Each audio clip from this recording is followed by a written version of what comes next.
Comienza en Radio María La Espadaña. Un programa dirigido por el Padre Arturo Díaz desde el Monasterio de la Encarnación en Ávila.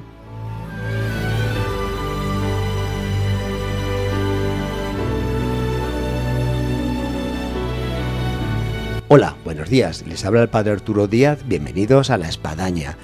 Aquí nos encontramos una vez más con todos ustedes esta mañana de viernes.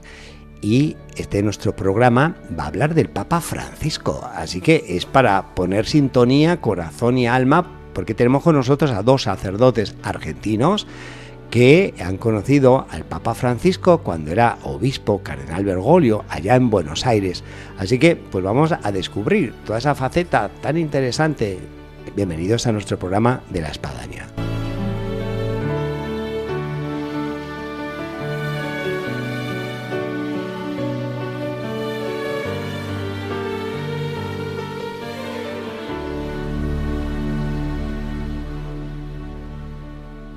Hola, buenos días. Buenos días, padre. Hola, Arturo, ¿cómo estás? Buenos días. Tenemos con nosotros a dos sacerdotes argentinos, porteños, de Buenos Aires, que además con los cuales he podido compartir un tiempo cuando estaba allá en Buenos Aires. Durante 10 años éramos vecinos de parroquia, del mismo vicariato, decanato, en fin, así que tenemos unas cuantas aventuras que podemos comentar. Pero bueno, antes de eso vamos a presentar aquí a nuestros ilustres invitados del día de hoy. Tenemos con nosotros al padre Juan Martí André. Buenos días. Y tenemos con nosotros al padre Fabrizio Maranzana. Hola, buenos días a toda la audiencia. Es un gusto tener con nosotros y escuchar este acento argentino que pues no nos recuerda eso a Maradona, siempre era como Maradona, ¿no? Messi, en fin, ahora también al Papa Francisco, cuando uno va por ahí tiene ese acento donde, bueno, pues deja correr el yo, entonces, ¡ay, es el argentino! Los acentos de Argentina, en donde esta mañana alguien me dijo: padre, estuvieron en el Carmelo y bueno, y había un italiano y un argentino, y no, le digo, éramos dos argentinos, pero bueno, uno descendiente de italianos y otro descendiente de franceses, así que bueno, por donde pases, por donde vayas en Argentina, te vas a encontrar con muchas formas de hablar. No, sin duda, y luego también la riqueza humana argentina de todos los descendientes de franceses, italianos, alemanes, españoles y otras cuantas etnias que han enriquecido el conjunto de lo que hoy es Argentina. Bueno, hoy nos comentaban en el comedor del CITES, nos preguntaban si nos gustaba la comida, y para nosotros, que somos famosos por nuestras carnes y demás, pero nuestra dieta cotidiana tiene mucho de comida española, así que nunca extrañamos la comida estando en España, porque comemos muy similar. Tengo que contar que después de estar años en Brasil y toqué por primera vez Argentina, Buenos Aires, paseando ahí por unas principales avenidas, 9 de julio, me encontré un cartelón de cafetería bar restaurante tortilla española. Dije, uy, esto no me lo pierdo. Y puedo decir que era como la tortilla de aquí, ¿eh?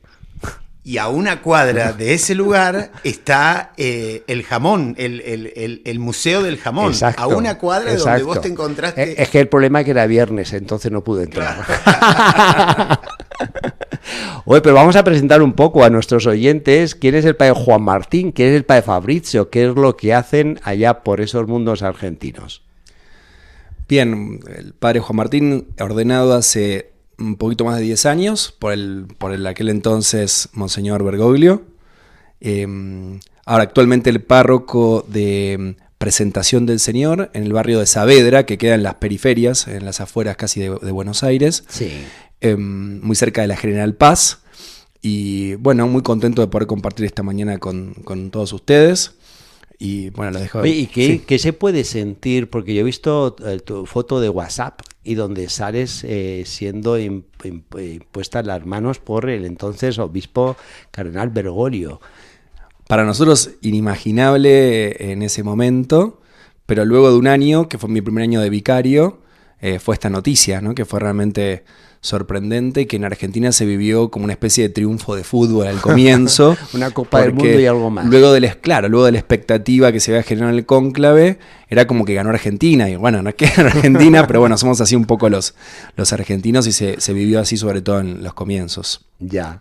Muy bien, y el padre Fabrizio, ¿qué puede decir a nuestros oyentes? Bueno, yo el año pasado cumplí mi jubileo de 25 años de vida sacerdotal y, bueno, decirte que me mandó un cálido saludo, una alegría muy grande y ahí le recordé que el día que él fue nombrado papa, yo ese día tenía las puertas de mi casa parroquial que van hacia la iglesia todas abiertas porque estaba esperando que fuera anunciado el anuncio Bob Gaudium, ¿no? Entonces, cuando aparece él, o aparece su nombre, yo en ese momento salí corriendo, casi sin pensarlo, al campanario para tocar campana abuelo, que había sido nombrado papa. Habemus Papam. Habemus Papam, y yo lloraba, y decía, ¿por qué lloro? Porque él ahora se va de Buenos Aires, va a ser el papa de todos, pero va a dejar de ser mi obispo. Entonces había como un doble sentimiento, así los argentinos somos muy, muy pasionales para el fútbol y también para un nombramiento de papa. Sí, sí. Basta escuchar el tango también. También para escuchar tango, sí. ¿Nos pueden describir un poquito cómo la arquidiócesis de Buenos Aires, en razón de que es una de las mayores diócesis del mundo católico y además pues muy intensa? Yo mismo recuerdo nuestra parroquia allá de Santa María de Betania, que vosotros bien conocéis, pues es una parroquia que tiene 30.000 fieles, está abarrotada de edificios, además muchos altos también, con poco espacio a veces de parque para tanta gente, y luego también hay que decirlo, o sea, muy, muy activa en participación. No es que estás en una barriada con mucha gente, pero que te vienen ahí luego 4 o 5 personas a misa.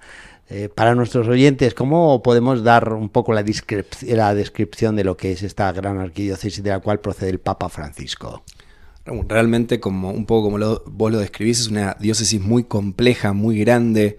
La ciudad de Buenos Aires, que la diócesis está asentada allí, tiene 4 vicarías y creo que casi 7 obispos en total son, porque hay una vicaría para los barrios de emergencia, que es una realidad que tenemos en la ciudad y en el conurbano bonaerense, y muchas realidades del centro, que por ahí es lo más conocido, cerca del obelisco, con parroquias que son profundamente sacramentales y hay gente que pasa todos los días y muchos santuarios, y parroquias como la que estamos actualmente el padre Fabricio y yo, que están más en los barrios, que tienen colegios parroquiales y que tienen otro estilo de vida por ahí hasta más semejante al de provincia, o sea, muchísimas realidades. Y también la pandemia sin duda afectó, pero con muchísima participación de los fieles y con mucho movimiento. Bueno, ciertamente era una preocupación cuando el Santo Padre era nuestro obispo, era el cardenal Bergoglio, era una preocupación constante de cómo evangelizar semejante ciudad con múltiples realidades. Y hace muchísimos años, allá por el año 98, él apenas estaba llegando a ser arzobispo, tenía 2 años de arzobispo, y en una reunión de todo el clero dijo, bueno, yo quiero que mis curas, mis sacerdotes, vayan a las periferias, pero a las periferias de la vida de cada uno de los que forman parte de esta diócesis. Ya es un término acuñado antes de ser papa. Sí, por supuesto. Sí, yo que me acuerdo de él, sí. Todo lo que dice como papa nos lo dijo primero a nosotros. Ese es nuestro privilegio. Y así fue generando distintas mociones. Por ejemplo, en el año 98 me llama, yo estaba haciendo una actividad con jóvenes, me llama al arzobispado, así muy serio, y me dice, ¿qué estás haciendo en la calle a la noche? Y entonces yo lo miré y le dije, no sabía qué me estaba diciendo. Sí. Dice, me he enterado que estás pateando Buenos Aires con los jóvenes todas las noches. Patear para nosotros... Hay que traducirlo, sí. Patear para nosotros es caminar, o sea, es como jugar al fútbol, o sea, todos los términos futbolísticos se traspasan a la vida se trasladan a la vida. Así que bueno, era salir caminando con los jóvenes, con termos, con café y con frazadas y con sándwich y salíamos al encuentro de nuestros jóvenes, con nuestros jóvenes al encuentro de los hermanos en situación de calle. Entonces, ahí se suscitaba el encontrarse con el que estaba en la calle, que era una de las realidades de Buenos Aires, del microcentro de la ciudad, que abarca grandes cantidades de calles y barriadas enteras, en donde la gente dormía en la calle, que es una particularidad que tiene Buenos Aires y otras ciudades grandes de Argentina. Pero Buenos Aires es muy particular en eso, hay mucha gente en situación de calle, y empezamos allí a generar esto que se llamó después la Noche de la Caridad, empezar a salir. Y él me pidió una cosa, me dijo, hacelos rezar. Y yo le dije, sí, hacemos adoración eucarística, sí, que se encuentren primero con el rostro de Jesús. Luego le predicás, porque tienen que salir con la fuerza del Evangelio. Y después que agarren el café, que agarren la comida y que se encuentren y que les pregunten el nombre, la historia, qué les pasa. Y así empezamos. Y este fue un gesto que se multiplicó en toda la Argentina y allí muchos jóvenes encontraron, abriéndose con fe o sin fe, abriéndose al rostro, primero con el rostro eucarístico de la Sagrada Eucaristía, luego con el rostro de cada pobre se encontraron con Jesús y muchos de ellos encontraron allí su vocación, vocación sacerdotal o a la vida religiosa. Sí, yo me acuerdo de todos esos años, Padre Fabrizio, porque hubo una inundación de digamos así, de mendicantes en torno al centro de la ciudad. Y 98, 99, 2000, 2001. Todos los basureros. Con el padre Juan Martín, que era un joven estudiante de ciencias económicas, él empezó allí a salir a encontrarse con sus amigos y encontrarse con jóvenes amigos y empezar a salir a la calle a encontrarse con nuestros hermanos más necesitados. Hay una pregunta que siempre nos suelen hacer cuando uno dice, el Papa actual fue mi obispo. Ah, sí, oye, ¿qué anécdota tienes de cuando era obispo? Pues yo me imagino que vosotros tenéis unas cuantas. Bueno, alguna que puedo compartir, igual yo lo tuve más como obispo en el seminario, porque me ordenó, me envió a mi primer parroquia, y puedo contar algo de eso que creo que vamos a compartir los tres. Puedo contarle a la gente que nos sigue por la radio que él visitaba el seminario lo suficiente durante el año, un hombre que imponía muchísimo respeto, y cuando nos visitaba a los cursos, él se sentaba con nosotros y nos miraba, tiene una mirada muy profunda, cierra los ojos y nos decía, bueno, pregúntenme lo que quieran. Y así comenzaba, en realidad un gran silencio. Imagínense él con rompía el hielo. El gran obispo Bergoglio, que ya tenía una presencia muy importante, estamos hablando 2007, 2008, el padre Fabrizio lo conoce de mucho antes, porque él fue el primer obispo auxiliar en Buenos Aires. Y después de silencio, él con muchísima habilidad, lo que lo caracterizaba, iba conduciendo la conversación a algunos temas que quería reforzar.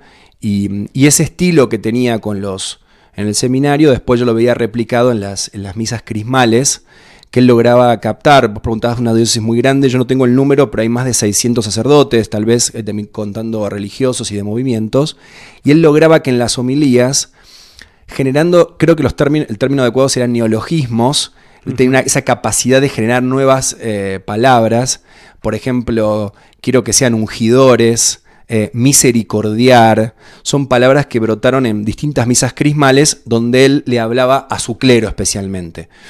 Y bueno, después la gran memoria, que la voy a contar con una anécdota que tiene que ver con mi familia. Al año de ser elegido obispo, justo mis padres jubilados hacían su primer viaje a Europa, y en ese momento él tenía ahora creo que también, pero él recibía a las personas en Santa Marta. Sí. Y cuando los vio mis padres y le dijo que era de la diócesis, con una gran alegría, se acordaba y me decía, sí, Juan Martín está en Las Nieves, es una parroquia que tiene mucho trabajo, como una gran memoria y además mucha precisión respecto de lo que era su diócesis de origen como obispo. Así que un poco era... Puedo añadir precisamente lo que Juan Martín acaba de mencionar, dos aspectos que van en la misma línea. De las misas crismales, yo recuerdo que alguna de ellas me tocó cerca de Lambón.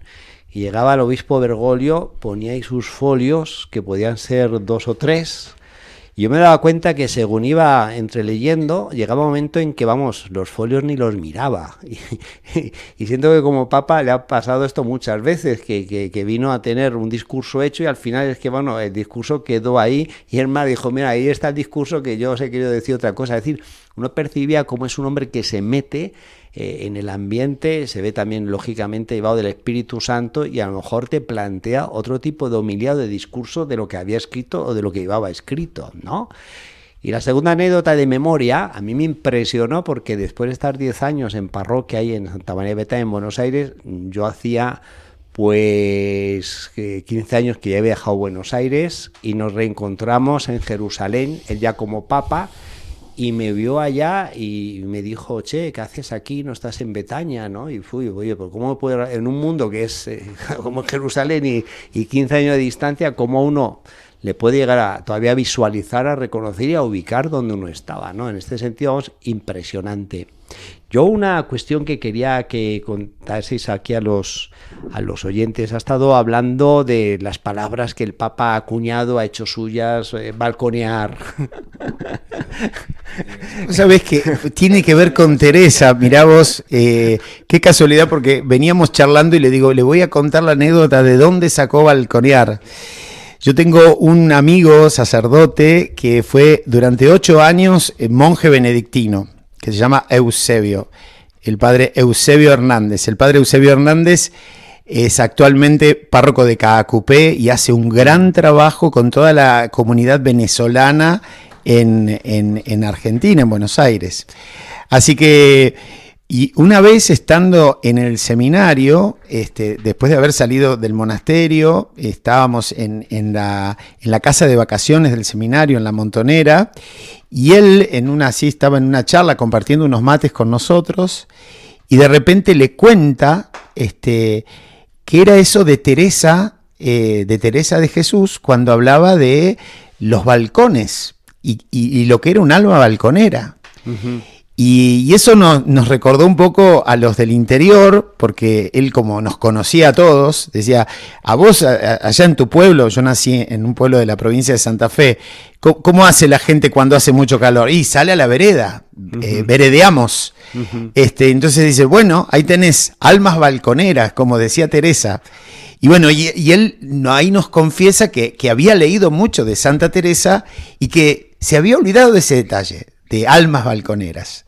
Y entonces, bueno, fue una anécdota muy linda, porque cuando después, ya siendo papa, él siendo obispo no había hablado de este tema, pero cuando siendo papa, inmediatamente recordamos todos que esa había sido una conversación en la casa de vacaciones del seminario. Yo creo que algo muy hermoso, y es vuestra experiencia, que es mía también, uno ha tenido a Bergoglio como obispo, como arzobispo, como cardenal, y ahora le tenemos como papa. ¿Qué podemos encontrar actualmente al Papa Francisco de lo que fue nuestro obispo Bergoglio de diferencia? Donde uno dice, fíjate lo que le ha hecho ser como papa, lo que es en definitiva el papado como una asistencia del Espíritu Santo. Bueno, todos coinciden con la alegría, pero es cierto, hoy tenemos un papa que se lo ve feliz en la multitud. Cuando iba a nuestras parroquias, también primero algo que no ha cambiado, las cosas que no ha cambiado, y él las ha llevado a su pontificado. No es largo en las homilías, sí. Jamás habló mucho tiempo. La puntualidad, porque lo pone muy mal la impuntualidad argentina. Nosotros somos muy impuntuales. Hoy, de hecho, fuimos impuntuales al llegar hasta aquí, pero bueno, eso nunca le gusta. Siempre le gustaba empezar las grandes misas 5 minutos antes. 5 minutos antes empezaba la procesión de entrada. Y luego, esa mirada que tiene, la mirada de padre como papa, es una mirada, primero, que se gestó en el corazón de cada uno de quien lo conoció personalmente. Él se encuentra contigo, Arturo, y te dice cómo estás y sabes dónde estás y dónde estuviste y cómo es tu historia. Y cuando yo me encontré con él no hace mucho en Roma, me dijo, pero ahora estás flaco, si vos sos gordo. Porque yo había adelgazado varios kilos, me dice, pero ¿dónde está el gordo que yo conocí? Entonces, tiene todas esa mirada donde nos conoció no solamente en detalles externos, Sí. sino profundamente, y eso lo lleva a tener una mirada del hombre, de las personas, no solamente una mirada de misericordia, sino cuando uno tiene la sensación de que esto que ha dicho me lo dijo a mí, porque me conoce, y uno ama solamente a quien, uno conoce a quien ama. Y yo creo que en esto Bergoglio se ha potenciado, el Santo Padre se ha potenciado. De Bergoglio al Santo Padre, todo lo que era virtud en él, que para nosotros era algo cotidiano y algo que se podía esperar, y que es también el plus de lo que era como persona, como obispo y demás, esto lo ha llevado al mundo, a la iglesia. Sí. Y una cosa que podría resaltar que tiene que ver con esto, con la admirable capacidad de adaptación en un momento de la vida donde él podemos decir que está ya transcurriendo, no sé, la tercera, la cuarta edad, un hombre con muchos años en un puesto importantísimo, esa capacidad de adaptarse. Y esto en concreto, él, creo que esto generalizo por los jesuitas, pero que son muy austeros en la liturgia.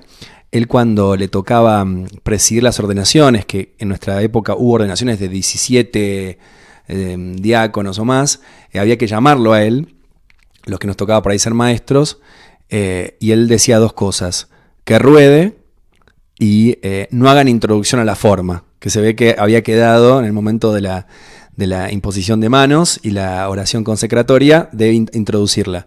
Era muy breve en la liturgia, y yo creo que hoy, ¿no?, en Roma también tendrá que tener una paciencia enorme para adaptarse a la realidad romana, y eso lo noto lo quiero destacar, ¿no?, como una característica de entrega al momento presente, a la realidad que le toca, y jugársela de ahí, ¿no?, en salida hacia los demás. Yo recuerdo cuando salió por primera vez al balcón de San Pedro y anunciaron que habemos papan, Giorgio, Marius, Bergoglio. Y, uy, yo lo conozco en mi entorno, ahí de Jerusalén nadie, uy, pero ¿y quién es? Entonces, me acuerdo que me preguntaron, uy, ¿cómo considera que va a ser este papado? Y le llegué a decir, pues yo creo que va a ser un papa pastor. Luego hemos podido ir viendo, efectivamente, sea por lo que él nos ha brindado en torno que debemos de oler a ovejas como pastores, y alguna imagen de él también como pastor llevando una oveja en los hombros. Nos ha marcado a nosotros sacerdotes el distintivo de esta realidad del Evangelio, de cómo debemos ser como pastores. En este sentido, encontramos, transcurriendo ya, pues vamos camino de sus 10 años, si Dios quiere, el próximo año, encontramos este Papa Pastor. Un Papa que, vuelvo a insistir, con una mirada también hacia el mundo, donde también piensa en todos y hace inclusivo el Evangelio desde este lugar, ¿no? Desde que todos vean que lo que tratamos de anunciar se vive. Y su vida austera no es impostada, no es una postura, sino que es una realidad. Él siempre fue lo que es hoy como Papa. Siempre fue un hombre austero, un hombre... Lo que me sorprendió, por ejemplo, siendo Papa, que eso es un detalle, ¿no? Pero hablando otra vez de los kilos, que los romanos lo hicieron subir de peso, porque él en su comer siempre fue muy austero, muy sencillo, muy... Yo creo que el padre Fabricio se debe a que pasa más tiempo sentado. Sí, no, me parece que es la dieta de los romanos. Vamos a criticar un poquitito a los romanos. Sí. Muchas harinas, muchos fideos. Callejear más Roma, mucha pasta. Buenos Aires, ¿no? Pero bueno, sinceramente, para nosotros es un orgullo, y nos encanta que cuando habla italiano, habla como un argentino que habla italiano. Es un argentino que habla italiano. Y después también esa austeridad en no demostrar todo lo que sabe, porque en su formación también él estudió alemán, sabe hablar inglés, y bueno, y es un papa que no le gusta demostrar que sabe, sino que se adapta. Él tomó muy en serio desde el momento que salió al balcón: soy el obispo de Roma, y se comporta siempre como el obispo de Roma, que además es el papa. Un término argentino vuestro, de perfil bajo. Totalmente, pero lo supo cambiar cuando fue electo papa, ¿no? Realmente para estar dispuestos por ejemplo, para los medios. Eso fue un cambio fundamental, ¿no? Lo daba entrevistas y entendió, lo vio con asistencia de Dios, del Espíritu Santo, que era muy importante también predicar a través de los medios. Eso también hay que destacarlo. Y corroborando esto que vos decías, Padre Arturo, respecto de su estilo de pastor, queda muy claro en los documentos. La mayoría de los documentos importantes del Papa Francisco son exhortaciones apostólicas posinodales. La única encíclica de él es la Laudato Si'. En ese sentido está marcando una línea de su pontificado. Una de las anécdotas es que en un curso para sacerdotes, él nos declaró a nosotros que él no era que no le gustaba hablar con los medios. Él decía, no tengo los tiempos de los medios para responder, porque hay que responder muy rápido. Y me parece que es como una falta de respeto de responder tan rápido, con la rapidez que los medios a veces me lo piden, cuando a mí me gusta primero pensar lo que le estoy diciendo a la gente. Esto va a ser escuchado por muchas personas. Entonces, él decía que justamente no podía hablar con los medios porque no tenía respuesta pronta. El tiempo se nos va. Nos encantaría seguir hablando aquí largo y tendido sobre el Papa Francisco y la experiencia de dos sacerdotes que lo han tenido como obispo Bergoglio. Y nos falta hablar de Santa Teresa. Yo creo que no se os podéis ir si hablar de Santa Teresa. Una o dos palabras de lo que vosotros destacaríais de esta mujer a vuestro paso aquí por Ávila y este entorno de la Encarnación. Bueno, dos cosas. Una apasionada de Dios y la reconversión, por decir una segunda conversión después de los 40 años. Eso bueno, para nosotros que ya los hemos pasado y que siempre seguimos preguntándonos cómo ser más fieles a Jesús, es algo que nos enamora. Y aparte en el mundo actual, donde se pregunta mucho el rol de la mujer, decir, nosotros tenemos en nuestra historia mujeres importantísimas y descollantes que han favorecido la transformación de la Iglesia. Apasionada y reconversión. ¿Y para el padre Fabrizio? Si hablamos del Papa y Teresa, me gustaría destacar que tenía la frontalidad, una mujer con una frontalidad impresionante y el caminar de Teresa, ¿no? Bueno. Y hoy tenemos un Papa sumamente frontal a un mundo que le sigue anunciando la verdad, y en ese caminar que hoy está impedido y con dolor, no lo va a parar, como no lo paró a Teresa todas las vicisitudes que tuvo en su salud. Pues nos quedamos también imparables con esa frontalidad y andariega. Padre Fabrizio, un gusto. Padre Juan Martín, reencontrarnos aquí en esta Ávila después de los años en Buenos Aires. Y hoy es, pues a lo mejor, ojalá que nos volvamos a encontrar de vuelta, no después de tanto tiempo. Y si es en Buenos Aires, hacemos un programa a la distancia aquí para Radio María. Bueno, nosotros estamos aquí encantados con Ávila. Vinimos a hacer un curso de formación en el CITES. Para nosotros es muy importante Ávila, muy hermoso caminar por su ciudad y reencontrarnos contigo, que te vemos como si no hubiesen pasado tantos años. Estás igual. Lo que hace el frío. Lo que hace el frío. Muchas gracias. Muchas gracias, buenos días. Llegamos así al final de nuestro programa en este encuentro que hemos tenido con estos dos grandes amigos que nos han relatado las experiencias del Papa Francisco cuando era obispo de Buenos Aires, el padre Fabrizio Maranzana y el padre Juan Martín André. Aquí nos quedamos y nos quedamos en la cita del próximo viernes, Dios mediante, en Radio María. Hasta entonces.